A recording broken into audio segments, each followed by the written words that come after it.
everyone. I have thought of many ways to do this, and to be honest, none of it hurts any less. I have figured out in my head, should I tell you guys the truth or should I just play along with it? But I think the best is just to tell the truth. As you all know, I and my team has really prepared for this trade fair, for Houston and for New York. So many sleepless nights in preparation for this trade fair, but it hurts me to tell you guys that I won't be there, because currently I am on my way back to Nigeria.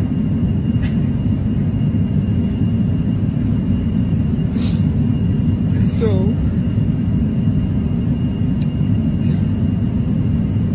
I'm not one, right, to come out on social media and start to cry or talk about all my hurts as a business person, but this one hurts so bad. It hurts so bad.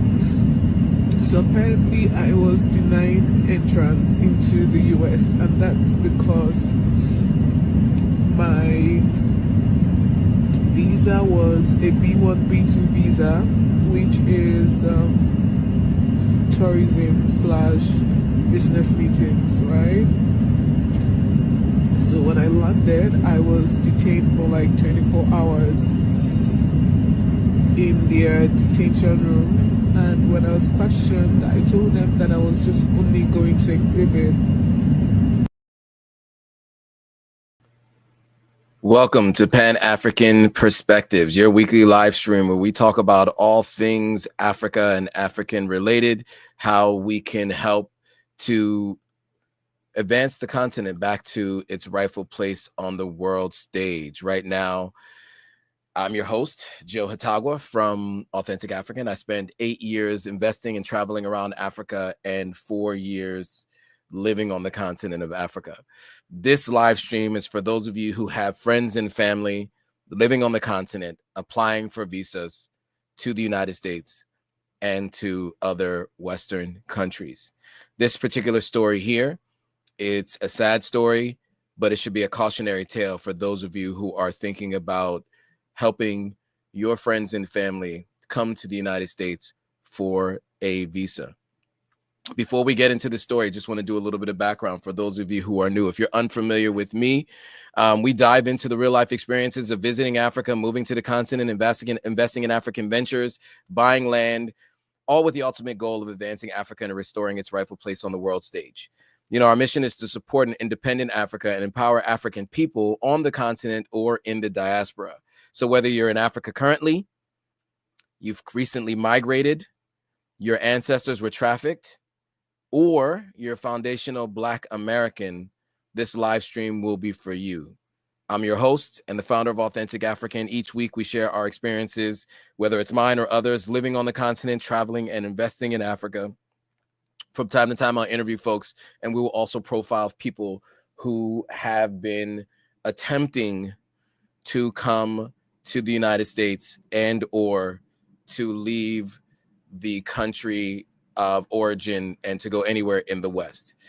This particular story is one that I thought would be interesting to cover because I myself know people personally who have attempted to get visas to come to the United States. And I've also known some of those same people and other people to attempt to get visas to go to the UK and other parts of Europe. And I think this should be a cautionary tale to those people and to those of you who know those people who are planning those kinds of visa trips and are going through the process of applying for visas. Now, we know many countries have been restricted and many more are to be restricted. But as of right now, Nigeria was not on the banned visa list as of yet. So how did this woman get detained for 24 hours and shipped back to Sierra Leone as a valid visa holder. This is going to be really important for all of you who are thinking about helping people come here. They need to know about this. Now, before we get into this, I want to give a little bit of time for, anybody who's watching to let me know that you can hear me. Give me a thumbs up. Let me know that you guys can hear me, and let me know where you're watching from.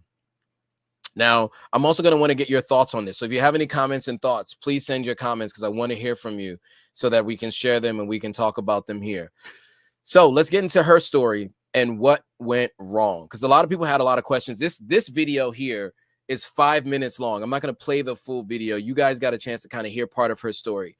This is a viral video right now, and a lot of people are asking the question as to why she was basically deported from the United States. So let's talk about it. So as I mentioned, she was detained for 24 hours and deported after a social media scan. The Nigerian businesswoman was detained and hours after she was denied entry into the United States, despite holding what she mentioned was a valid B1, B2 visa. She was traveling to Houston, Texas to participate in a vendor at the Niger Brand Chick Trade Exhibition and Major Trade Fair. I think she was also planning to go to New York as well. So what happened? Context on what she posted. So U.S. immigration officers thoroughly examined her Instagram account and private messages with customers upon her arrival.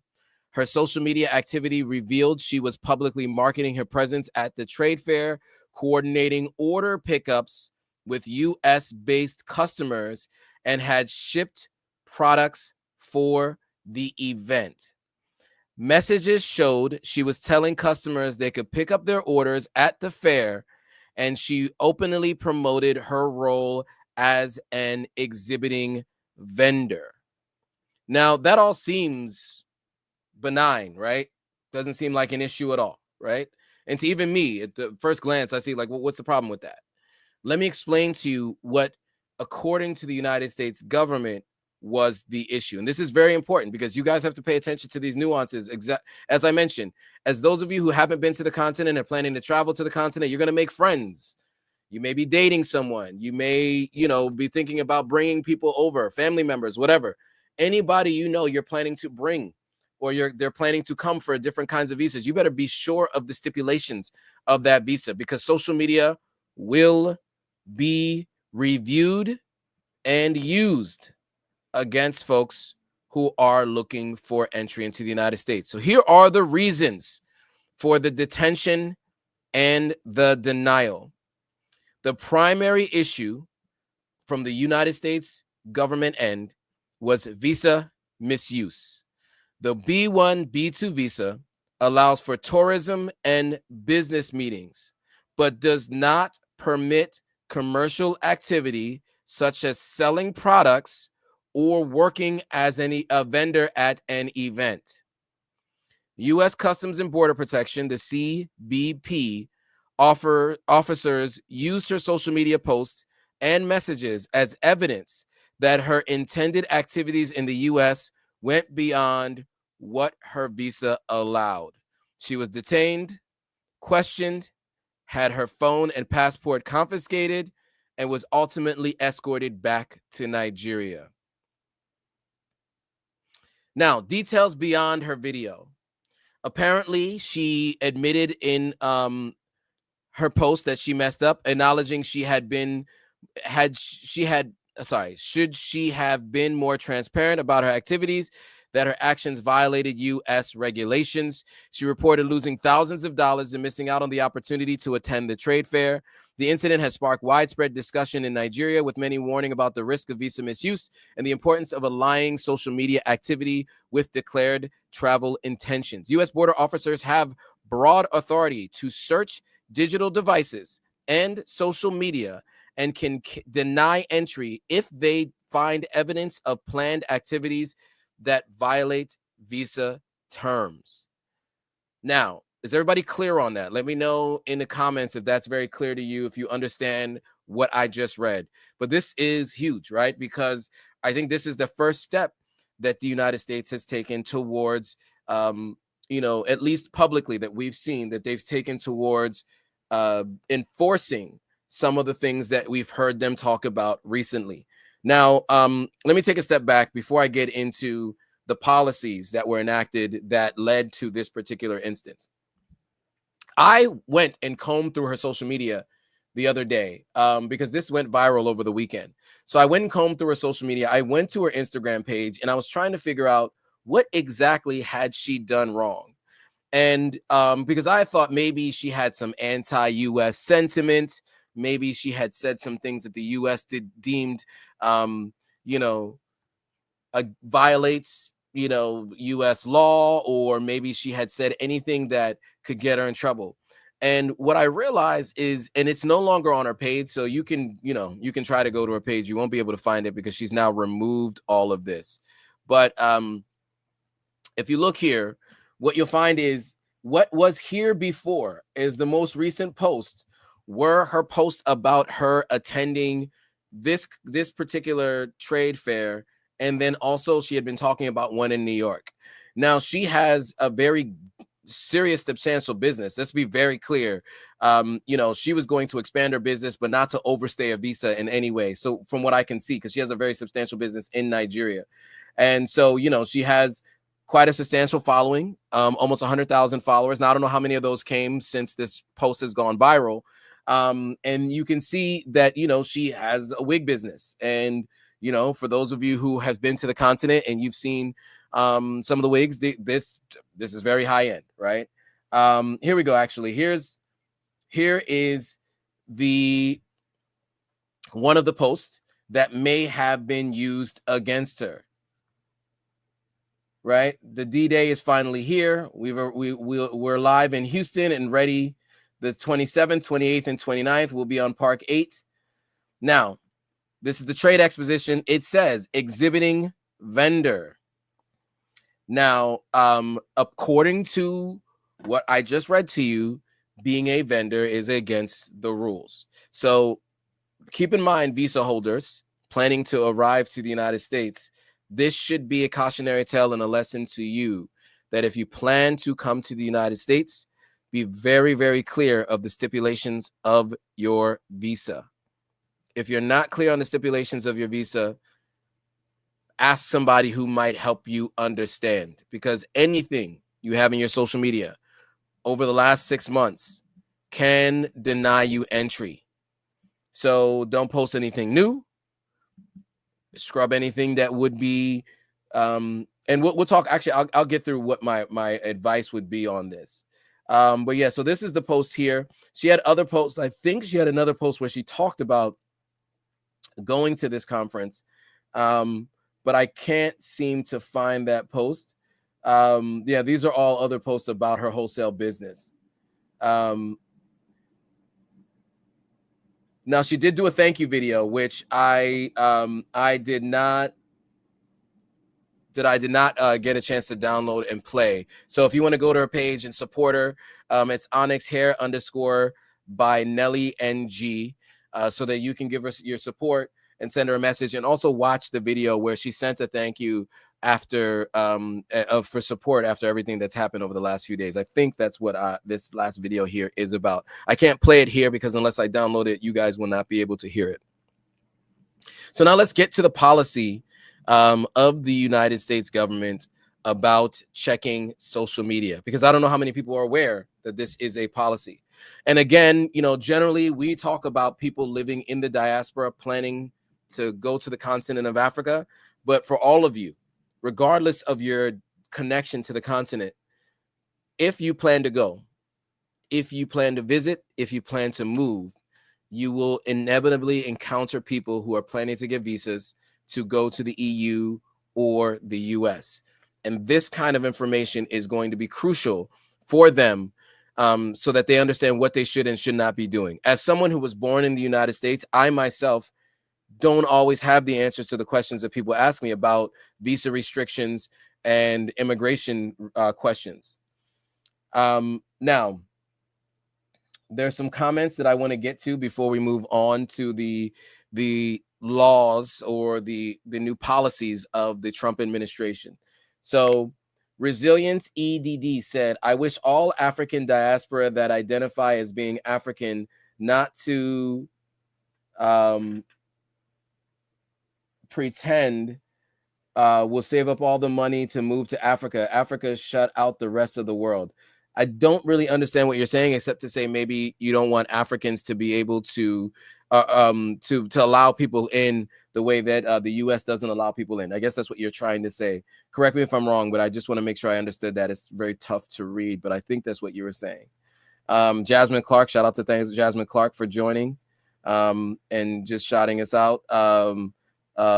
Miss Russ is watching from Houston. Gwen is watching. And a few others are watching from the U.S. and all around the world. So, all right, cool. So I usually get to that before we get started, but I just jumped right into the story. So now let's get to the policy of the United States, because I think it's important for you guys to hear this policy. So let's read the policy. Trump's 2025 policy now requires all visa applicants to do the following. So first of all, the Trump administration significantly expanded social media screening for visa holders and applicants, particularly targeting international students and exchange visitors. But the policy does not just stop there. It was implemented in June, built on earlier measures, but introduced several new stringent requirements. Mandatory public social media profiles. That means your profile needs to be public. You cannot have a private profile. All applicants for all the different visas, F, J, and M, B1, B2 visas must now set their social media accounts to public so that they can see it. They must disclose of their social media handles. So applicants are required to provide usernames and handles for their social media platforms they have used in the last 5 years. Failures to disclose this information can result in visa denial or ineligibility for future visas. The scope of review. Consular officers will scrutinize applicants' online activities for signs of quote-unquote fraud, terrorism, anti-Semitism, or hostile attitudes towards the U.S.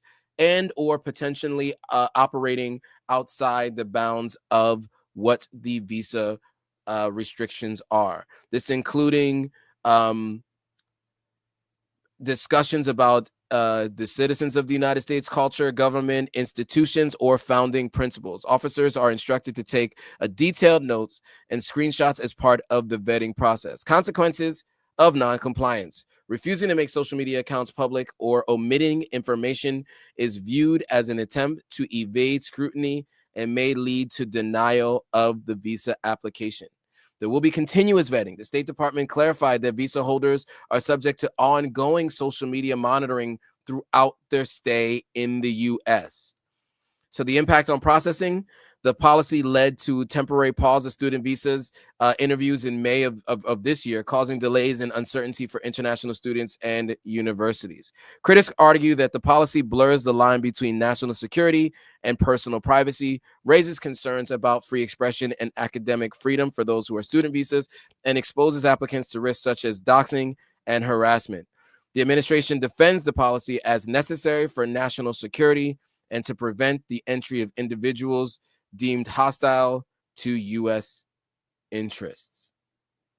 Now, what do you guys think of that? I usually just jump right into the next piece, but I want to hear from you guys on what you guys feel. So somebody here, Ingram Taylor is here from Mobile, Alabama. The Real Source said they recognized her as a Nollywood actress. They said they've seen her in movies. I don't know that to be true. I do know that she is classified as a businesswoman. But that might have been, how maybe she was able to generate such a following, but because maybe some of what she's done previously, if she's an actress. But I know for sure she has this hair business. So I'll give you guys some time to add some thoughts. But so Resilient EDD says, but yes, that's what I mean. I was saying that I think all Black people outside of Africa need to save up their money and invest in Africa, move to Africa, live happy life in Africa, and shut out the rest of the world. That's what you said. Okay, that's your thoughts. And I am a believer of diversifying your interests financially, investing on the continent, instead of maybe going to Tulum this year or going to somewhere in South America, you know, if someone of African descent, I would say, come to Africa for your next vacation, you know, come to the continent, start to think about, you know, your investments and investment strategy and expanding beyond just the United States. And I think if we do a little bit more of that, there's a little bit more trade coming back and forth. You know, there's a potential for people not needing to come to the United States for major trade fairs and things like that. They'll be able to do that back home in their home countries and feel like there are viable options for expanding their business, right? We have to have better trade on the continent of Africa, really, so that those who are across the continent can access goods and services from those in other parts of the continent. So, yeah. So, you know, my initial thoughts on this is, look, you know, I think a lot of these borders and everything, they're all artificial. I just think they're ridiculous. However, it doesn't matter what I think. This is the law of the land. And this person who's in office was voted by the majority of the voting public. And so if that is the case, then his policies are the policies that impact certain people. And in this case, these are the policies that impact some of the people that we know. And so this is just how it is. This is what it is. And, you know, we just got to deal with it. I mean, as it is today. And so we got to just tell people to be smarter about their process, you know, applying for visas. And once they get the visa and they're awarded the visa, what they do beyond that, right? You just got to be very careful and be very smart about how you handle it, because at the end of the day, they have every right within the bounds of the law to remove you from the country, detain you and detain them and remove them. So just wanted to give those thoughts. Now let's get on to this visa process, because I think it's really interesting to talk through how much money is lost through applying for visas and not getting visas. Because I wanted to talk about that as well. We've talked about this on previous live streams. We've talked about those who've attempted to get visas in Africa and the fact that, Africans who've attempted to get visas in the West, whether that's in the EU or in the United States, and how difficult it is, and the money is not refunded. So I want to talk about how much money that is in aggregate for those of you who may be unaware. So we're going to start with the EU, so you can see by rank what those numbers look like. And I'm going to leave this on the screen as I give you guys some more context. So these are the top 10 countries that lost money due to EU visa restrictions or rejections. And this is just in the last year, if I'm not mistaken. If I'm not mistaken, it's in the last year. I just want to double check to make sure that that is right. I don't have the time frame for this, but this is how much the was lost in visa restrictions. I do have time frames for the visa rejections on the US, but I don't have the numbers. But we'll start with EU. And so, you know, you see what's on the screen there. 4.3 million euros to Nigerians. And then the numbers, you know, almost cut in half for Senegal, Côte d'Ivoire, Ghana, Cameroon, Kenya, the Democratic Republic of Congo, Angola, South Africa, and Mali. So these are the amounts. I mean, there are 8 countries where over €1 million have been lost to visa denial for people in these countries. Just let that sink in. So that's revenue generated by the countries that are offering visas, right? This is a revenue generating. Now, from what I've read recently, from a U.S. perspective, they said that this is cost of processing the visas, right? To pay for staff who go through the process of processing these visas. I mean, that's what the cost is described as. So you guys can determine what you think about that, but that is how they describe the cost. The Real Source says, like most Nollywood actors and actresses, Nelly had a business. They don't make a lot of money from acting, so it's reasonable that she would be doing both acting and entrepreneurship. Okay. So that's what the Real Source has to say, because the Real Source did mention that she was able to see. Afuya Warner said YouTube was not allowing me to comment, shaking my head. I can't ask you what you were trying to say. It looks like you were able to comment this time. But be careful. Sometimes YouTube does censor certain types of comments. So be very careful if it's any sentiment that seems like it could be anti-American or anything like that. We can't be doing any of that on these social media platforms. So just be very clear. You can speak your opinions and things like that, but just be very careful the kinds of things that you say, because the platforms themselves will censor you. So, you know, whatever sentiment you have, you cannot post it in comments. It is what it is. That's just how it works. I know the United States mentions that its First Amendment is freedom of speech. Unfortunately, it doesn't mean freedom of consequences, right? And so companies and private companies can do whatever they want, however they want, around speech. Let's see. Anything else? I can't pronounce this. It's a lot of letters and numbers to get, a lot of letters to numbers, but they said all of this is just a result of the hype of us getting getting. My honest opinion is, if the West and the US stop meddling in African affairs and let our continent thrive, we would have the nerve to do all. And I think something else got cut off. Said, okay, when a visa application gets denied, monies have to be refunded. That really is fraud. So you're saying that the money should be refunded. I think a lot of people say it should be refunded. People of African descent work so hard to afford for a visa, which gets denied and their money is lost and now collected from Africans. Is totally messed up. That's what the same person said. Someone else said, this is so messed up. It's highway robbery. I think a lot of people are just agreeing with those original statements.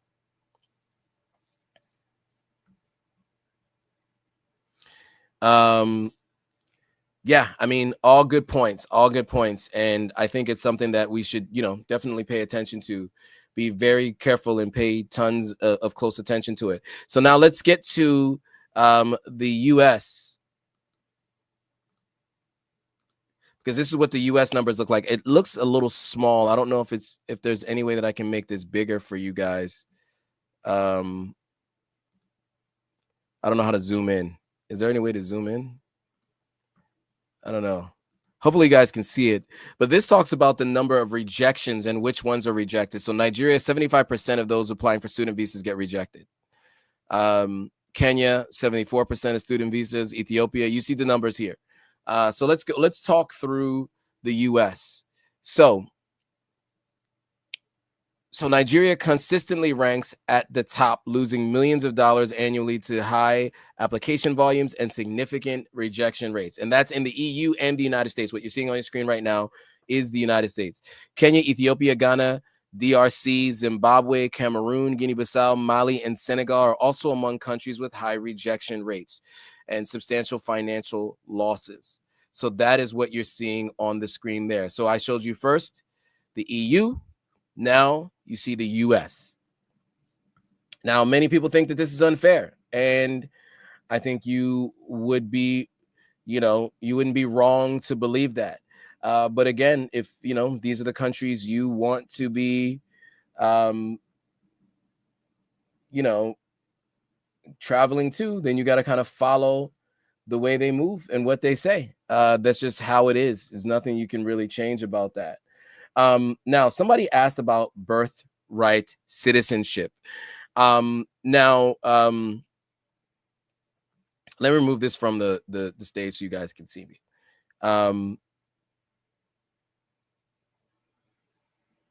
So there's a question about birthright citizenship. Will birthright citizens be careful as well? So you guys know that the Supreme Court did basically allow for the potential for birthright citizenship to be rescinded or changed or unable to be obtained. But I think it's based on certain states, and they're still trying to work through the details of that. Here's what I do know, though. The person who enacted this, the president of the United States, it's pretty interesting to see some of what he has in terms of anchor babies. Now, he is a United States citizen. His mother was an immigrant. His father was an American citizen. I think his grandfather was also an immigrant. It was either his grandfather was an immigrant on his father's side, and his mother was an immigrant on his mother's side. And so he himself, if I'm not mistaken, his mother may have already been an American citizen. If not, then he was what you call an anchor baby. That is the president himself. But let me share something with you guys, because I think it's important to kind of see what this looks like. So here is a reflection of something that could be really interesting, right? So an anchor baby is generally described as a baby who is born to an immigrant and an American citizen, right? So the birthright citizenship, what they're trying to eliminate is two immigrants having a child on U.S. soil becoming an American citizen.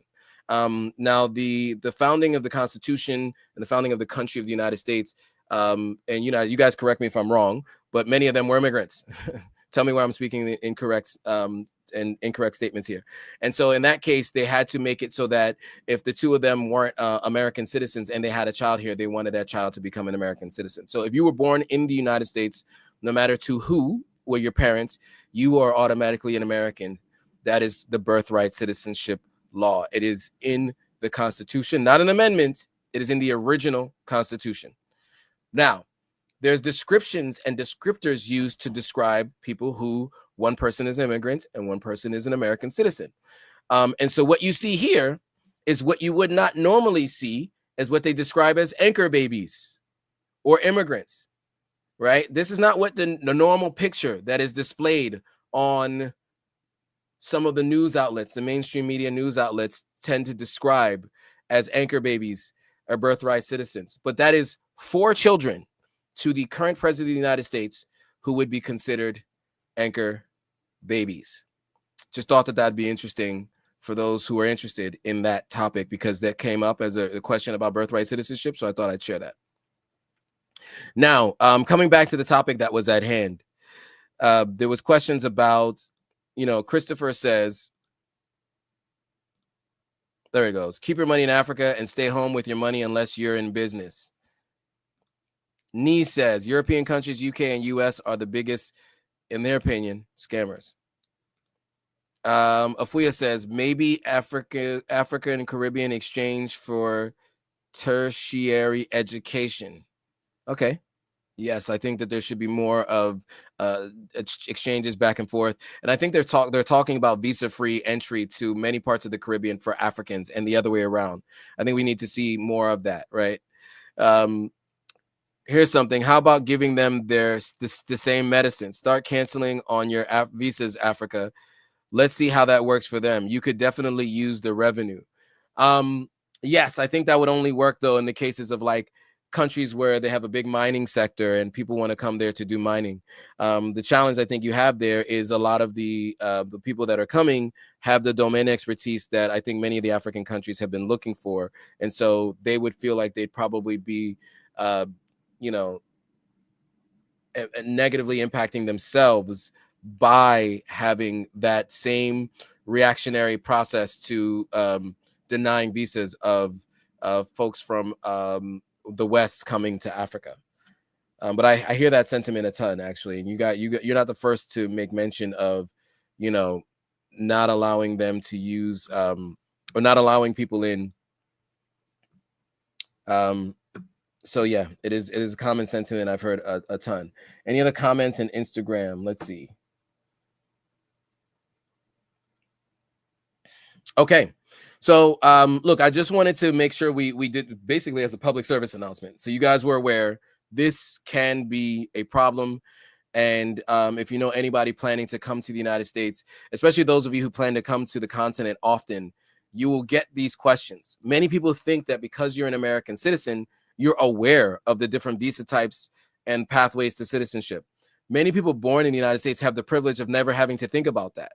I'm a first generation American, and, I was not aware of what that process looked like for, my many different family members getting citizenship. I was very young or oblivious to what was going on in their process. And these are things that I've been hearing about later. But many of the people in my family who've gotten citizenship, they did that in the 90s. My parents arrived in the United States in the late 60s and the 70s. So many other folks who went and got their citizenship in the United States was in the 80s and the 90s. So it's been, or even 70s. And so it's just been that long, or at least they went through the process of applying and later getting citizenship. Things are very, very different now, for sure.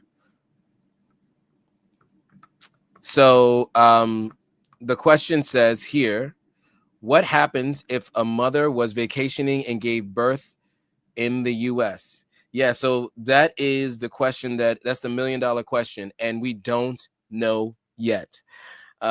We haven't seen anyone denied birthright citizenship as of yet, but if I understand it correctly, it's certain states. It's a very confusing and difficult one to understand, because the case was brought to the Supreme Court, and it was brought in representation of a certain number of states or certain states. And so I don't think this is necessarily nationwide as of yet. But you guys can correct me if I'm wrong on that one, because I'm not 100% sure. So the real source says the president of Namibia put new visa requirements for U.S. citizens. It went into effect in April of this year. So Namibia is no longer visa free for Americans. I mean, yeah, I think at the very least, if you want to do reciprocal visa restrictions, probably just charge more for visas themselves. I think that's probably the way to go about doing it, if that's the way you want to go about doing it. But I think restricting visas altogether probably is not the they would probably not consider in their best interest. All right, guys. Look, we're about at 40 minutes or so, almost 40 minutes here on the live stream. I have a long day ahead of me, the rest of the day to go. So I think what we'll do is we'll leave it here. Are there any questions or comments? Afuya says, I was told that the mother was unable to enter the U.S. after giving birth. You mean they gave birth, left, and they couldn't come back? I'm not really sure about the story, but I think this is something that we're probably going to have to when she applied to return. Well, I mean, I think that's an interesting one, and they're probably assuming that the reason for coming to the United States was to be able to give their child citizenship, and so they're probably denied re-entry for that reason. But they don't tell you why you're denied re-entry. Most always, they just tell you you're denied re-entry. All right, guys. So on that note, I want to thank you guys for watching. So again, we went live yesterday. If you want to hear about what's been going on in Sierra Leone, those of you who are getting Sierra Leonean citizenship and want to find out more about what's happening in Sierra Leone, we did do a live stream yesterday. We went through the news of the day there. And then this Thursday, 10 a.m. Eastern Standard Time. The time has changed. It's no longer in the evening or in the afternoon. It's in the morning. So on Thursdays at 10 a.m. Eastern Standard Time, we will be going live with This Week in Africa. And that's with Gloria Ayo, who is going to talk to us about the news of the day around the continent of Africa. We may touch on this story briefly, but there are plenty of other stories to go through, lots to cover, and we would definitely do so on Thursday. So with that, guys, I want to say thank you for watching. I will see you all on the before I say anything, make sure you share this with anybody who's planning to come to the US on a visa. Share this with anybody you know who's planning to go to EU on a visa. I think it's really important for people to know the rejection rates and whether or not they they can remain in the country if they make certain mistakes. So make sure you share this to them. Make sure you hit that like button if you found this useful and educational. Hit that thumbs up. And then also what I would implore you guys to do is subscribe if you have not already subscribed to the YouTube channel, and follow us across all platforms. We're on the road to 1 million followers across all platforms. We are somewhere around 800K across all platforms. So with you guys and your help and this next push, we can get to 1 million. We can start, really impacting a broader group of people's lives and making sure we share this kind of knowledge with everyone who needs it. Lots of comments here. People saying, do as they say, not as they do. Okay. Spearman says they started denaturalization too. Hope says this is very scary now. As an African American, I'm thinking about friends and family from Liberia and all of Africa. Yes, I think a lot of people are very concerned now that they've been seeing this. All right, guys. Well, again, thank you all for watching. I appreciate the engagement. I appreciate you guys joining. If you watched this far, I do appreciate you guys. Also, head over to Authentic African and see if there's anything there that you find interesting that you want to pick up. All right, with that, thanks for watching. See you all on the next video.